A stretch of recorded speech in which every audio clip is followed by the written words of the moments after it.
We are Parshas Yisro, chapter 18, verse 5. And the verse tells us, Vayavo Yisro, Jose Moshe Uvanav, V'ishto al Moshe al Amidbar. And Yisro came, the father of Moshe, with his sons and his wife to Moshe, to the wilderness, Asher hu chonesham hara Elohim, to the wilderness that he was camping there at the mountain of God. Says Rashi, Af anu yodim shebe midbar ayu. We know he was in the wilderness. Ela b'shivcho shel Yisro diber hakosef. The verse is telling us the praise of Yisro. Yoshev b'chvodo shel olam. He was living in the glory of the world. And he went out to the wilderness. Makom tohu, a place of desolation. V'shmoel divrei Torah, to hear the words of the Torah. Okay, and the verse tells us, Vayomer Moshe, Yisro said to Moshe, Ani chosencha Yisro ba'elecha. I, your father-in-law Yisro, are coming to you. And your wife and her two sons are with her. So what does it mean?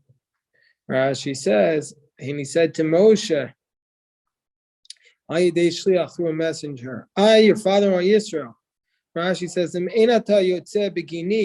if you're not coming forth on my account, say begin ishtecha, come on account of your wife. If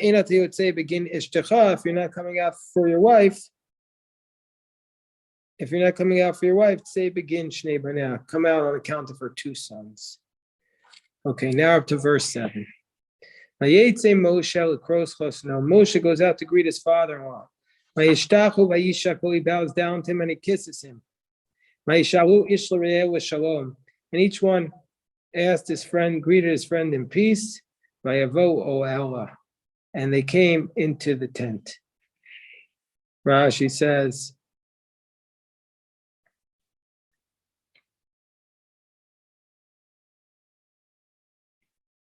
Moshe went out to greet his father-in-law. Rashi says, Kavod gadol nischabed Yisro ba'osa sha'ah. There was a great honor that Yisro got at that moment.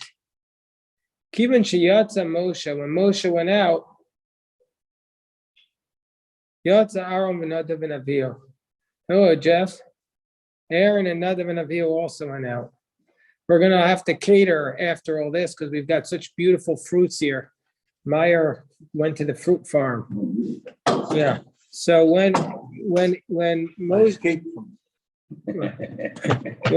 went out, he got on the great glory at that time. When Moshe went out, Moshe was going out. Yatza Aaron and Nadav and Avihu. Also, Aaron and Nadav and Avihu also went out. So they bowed down and they kissed him. And he says, I don't know who is bowing down to whom. When it says he bowed down each to his friend, who's called the man? Moshe. This is Moses, as it says, Ish Moshe, the man Moses. So, two things will happen. First of all, everybody went out to greet Yisro. Second thing, I don't know who bowed down to whom. When it states, so it means to say, when it says the man Moshe is called an Ish. So Moshe bowed down to Yisro. Moshe was the one who bowed down to Yisro. So the word Ish here is extra. It could have just said Vayishalu with Shalom. And the fact that it says Vayishalu Ish, which is extra, that's a reference to Moshe. Vayisaper Moshe l'chosno es kol asher asa Hashem u'paro Mitzrayim al odot Yisrael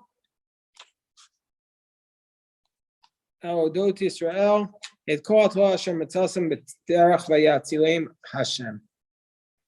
Says the verse, Moshe told to his father-in-law everything that God had done to Pharaoh and to Egypt on account of Israel. It's all of the troubles that had fallen upon them on the road, and God saved them. Hashem, God saved them. Rashi says, Moshe told his father-in-law. Why? So Rashi's bothered by the fact, why is he telling him about it? Why is he telling his father-in-law? He wants to draw his father-in-law closer to Torah. But it's interesting, his father-in-law already, he heard about it. So I guess Moshe wanted to, why did Moshe tell him? He wanted to teach him the Torah. He wanted to teach him Torah.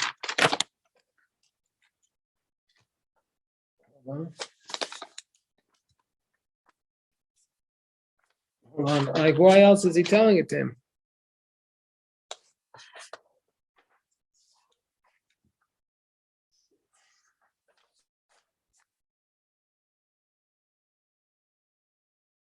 Okay.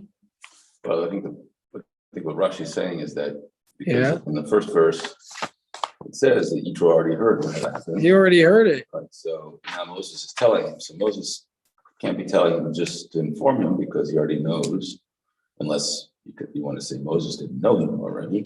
And then so if Moses knows that he knew, he's telling him for some specific purpose. And Rashi said it's to bring him closer to Torah. But how's that accomplishing that? If Yisro had already heard it, what is he telling him?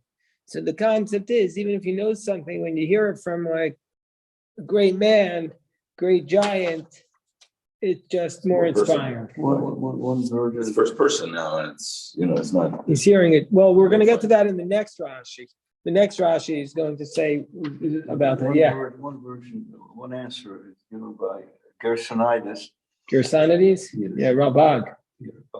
Rabag, and he says that Yisro only heard about the Makri B'Choros and all the wealth that they took. He didn't hear this.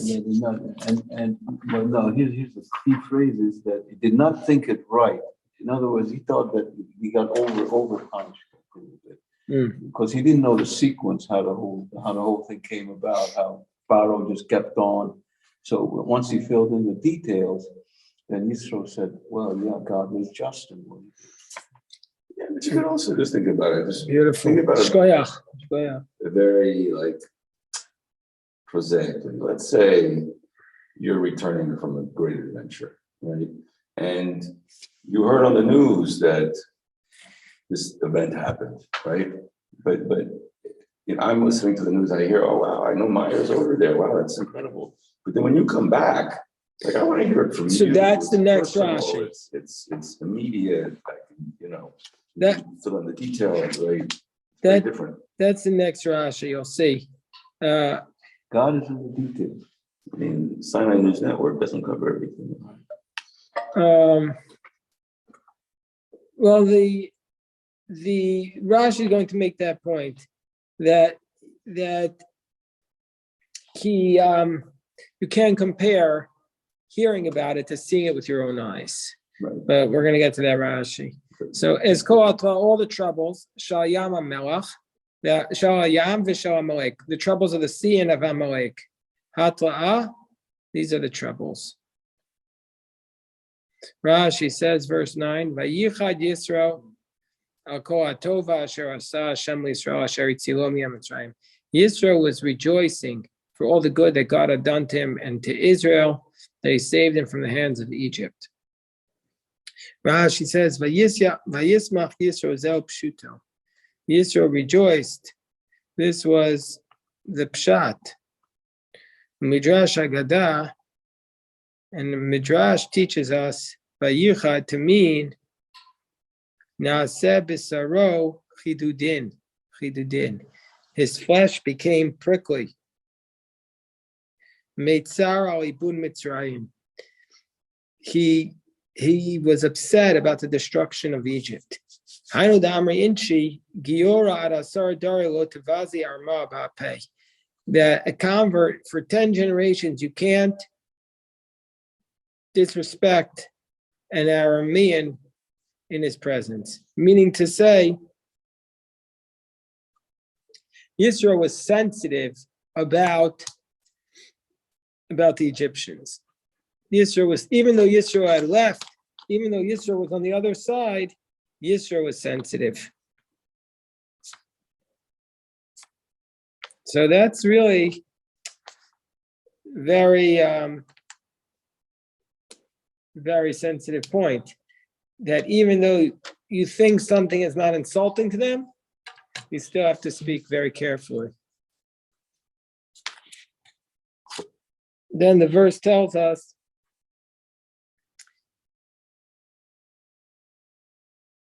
Al Kol Atova Yisro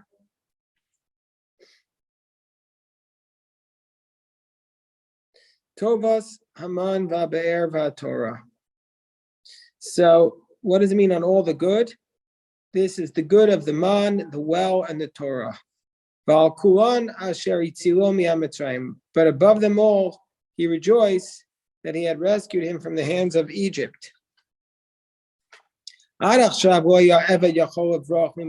until now, no Egyptian could run away from Egypt. Until now, Egypt was sealed, but now 600,000 Jews came out.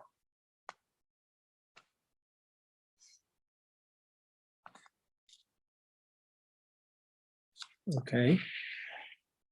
Vayomer Yisro, Baruch Hashem asher hitzil atzchem mi'amitzrayim mi'aparo asher hitzil asam mitachas Mitzrayim. Yisro said, "Blessed be God, that God saved you from the hands of the Egyptians, from the hands of Pharaoh, saved the people from the hands of the Egyptians."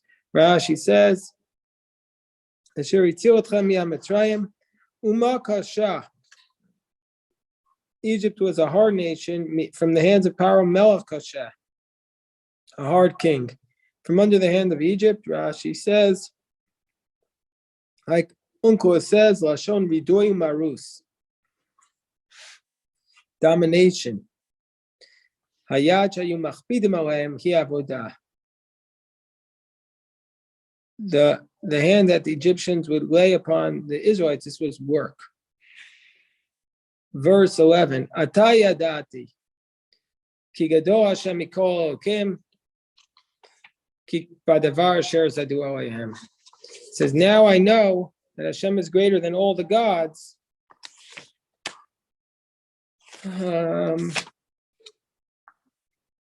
Because this is that which they schemed against them. Rashi says, I recognized it in the past, but now I know it even more. Yisro knew every idolatry. He worshipped everything. He knew everything. But now he could know. It's so ironic that this is what Rashi is saying, that Yisro came after testing all the other faiths.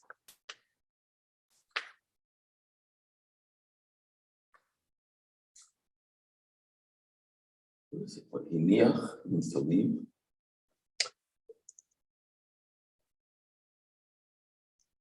He did not leave over a single form of idolatry that he hadn't tried. Shelo Iniach, there was not left over.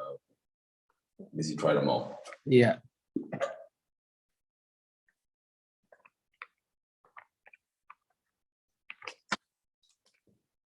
Okay.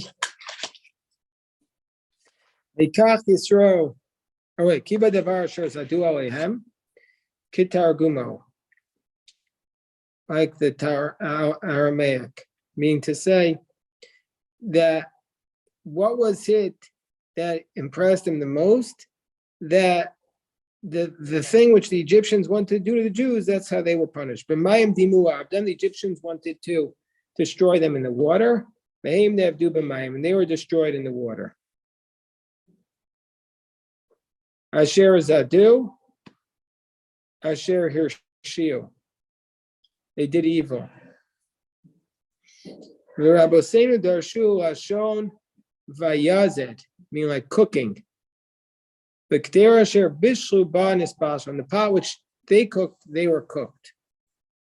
Hoisted by their own petard. Is that what they say? Oh, that's what you say.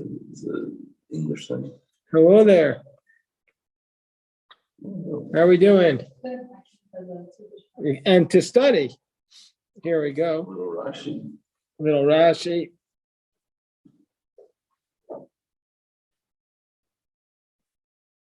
Okay, so we're on chapter 18, verse 12.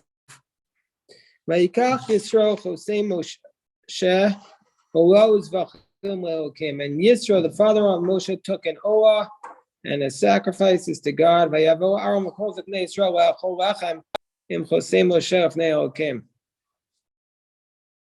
And Aaron and all the elders of Israel came to eat bread with the father-in-law of Moshe before God.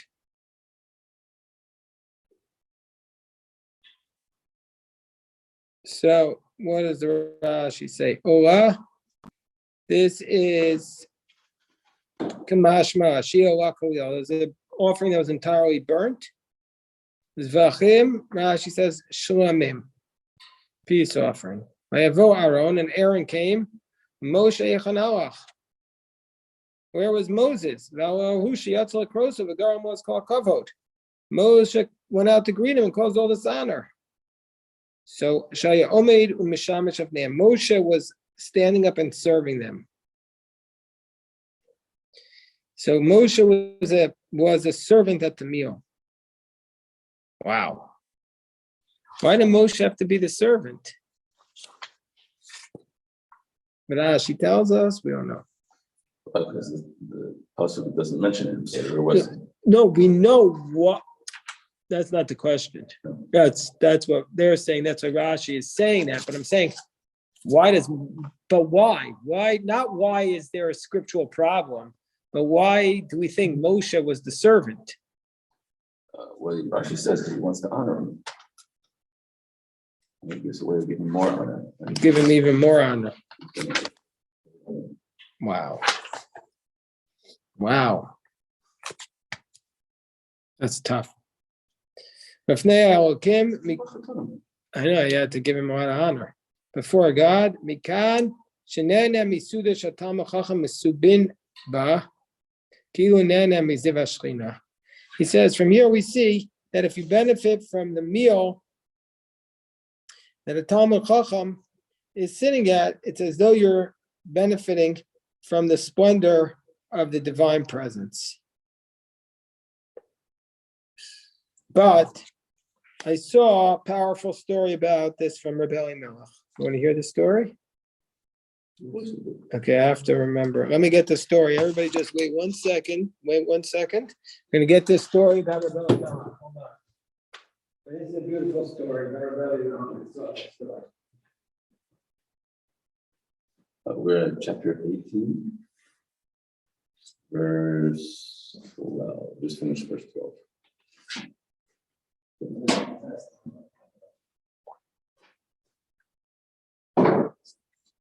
Okay. Here's what Rabbi Melech said.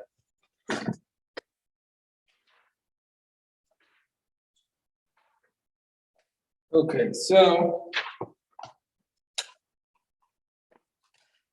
this is the story. The story is as follows: that Rabbi Levi Yitzchak of Berdichev, so he had a very good relationship with Reb Baruch, the Maggid of Rika, and he hired him as a melamed for his house to tutor his children. When the period had expired, Rabbi Levi Yitzchak said, I want you to continue to be my children's teacher, but on one condition. What's this, the way the Hasidim speak? What was the condition, said Rabbi Levi Yitzchak?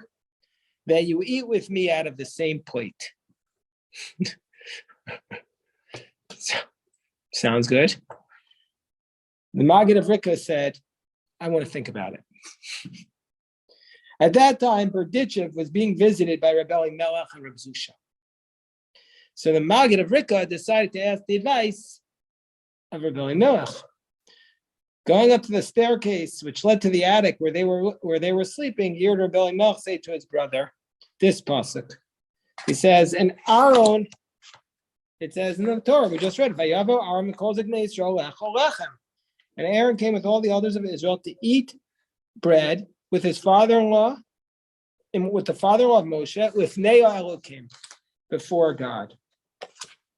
So why does it say, says Rebbe Elimelech, that they ate in the presence of Hashem? Weren't they also eating in the presence of Moshe? So the Gemara, so Rashi and the Gemara say to teach us that whoever eats of a meal in which the sages are there, it's like somebody who enjoys the divine Shlina. That's what we just read in the Rashi. So says Rebbe Elimelech, I don't understand. There's a big problem here. How could the Talmud question whether or not they ate in the presence of God? It's obvious they ate in the presence of God. The whole world is in his presence. So what's the Gemara telling us? That they ate in the presence of God. The whole world is in his presence. So says Rebbe Elimelech, answer appears to me to be as follows. Because they stood in the awe, this is going to be a very counterintuitive explanation. Because they stood in awe of the tzaddik, something was lost in their Yirah Shamayim. Because they stood in the awe of the tzaddik, they replaced their fear of heaven. So what the Talmud is saying is, were they really eating before God? They were eating before Moshe. They forgot about God. So that's what the Gemara is saying. So they're saying, no, in the end, they were also eating, they didn't forget about God.